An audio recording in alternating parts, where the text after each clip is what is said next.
Konsumi i kafes me stomakun bosh është i dëmshëm për shëndetin.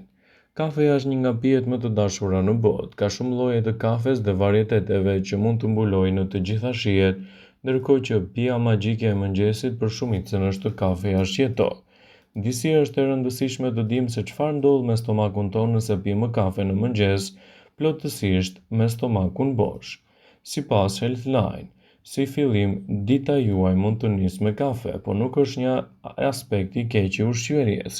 Me sa duket, kafeja mund t'ju përmirësojë humorin dhe t'ju zgjidhën edhe lehtësimin e problemeve.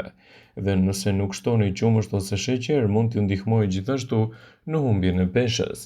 Gjithashtu ajo mund të mbrojë nga diabeti, por edhe nga Alzheimeri. Ekspertët tregojnë se kafeja nuk duhet të pihet me stomakun bosh, pasi mund të irritojë shëndetin e stomakut dhe të krijojë gjithashtu edhe komplikacione dhe vështirësi edhe me shëndetin tretës.